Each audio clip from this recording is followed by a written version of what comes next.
কোরআন প্রিয়, দিন প্রিয়, ইসলাম প্রিয় হে আমার, আমরা সর্বপ্রথম আল্লাহ সুবহানাহু ওয়া তাআলার দরবারে শুকরিয়া আদায় করছি যে মহান আল্লাহ সুবহানাহু ওয়া তাআলা আমাদেরকে আজকে এই ডাকে সাড়া দিয়ে এখানে এসেছি কোরআনের সবক অনুষ্ঠানে আমরা উপস্থিত হতে পেরেছি। সেজন্য আমরা সবাই বলছি আলহামদুলিল্লাহ। আলহামদুলিল্লাহ। দরুদ ও সালাম বর্ষিত হোক প্রিয় নবী মুহাম্মদ রাসূলুল্লাহ সাল্লাল্লাহু আলাইহি ওয়াসাল্লাম। সম্মানিত উপস্থিতি, আল্লাহ সুবহানাহু ওয়া তাআলা কোরআনুল কারীমের মধ্যে বলেন, ইকরা বিসমি রাব্বিকাল্লাযী খালাক, খালাকাল ইনসানা মিন আলাক।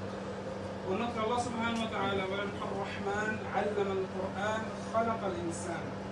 আল্লাহ সুবহানাহু ওয়া তাআলা অন্যত্র বলেন, وعلم آدم الأسماء كلها ثم عرضهم على الملائكة فقال أنبئوني بأسماء هؤلاء إن كنتم صادقين।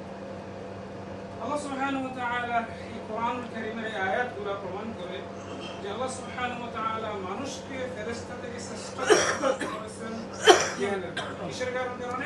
জ্ঞানের কারণে। আর জ্ঞানের মূল উৎস হচ্ছে আল কোরআন। জ্ঞানের মূল উৎস হচ্ছে কি? আল কোরআন।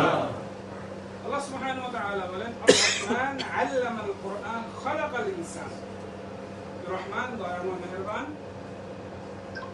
আল্লামাল কুরআন, তিনি মানুষকে কি শিক্ষা দিয়েছেন? কোরআন শিক্ষা। খালাকাল ইনসান, খালাকাল ইনসান, মানুষকে সৃষ্টি করেছেন। কোরআনের কথা আগে বলেছেন, খালাকাল ইনসান, মানুষকে সৃষ্টির কথা পরে বলেছেন। কিন্তু আমরা জানি কোরআন আগে না মানুষ আগে দুনিয়ায়? মানুষ আগে। মানুষ আগে আসমানি কিতাব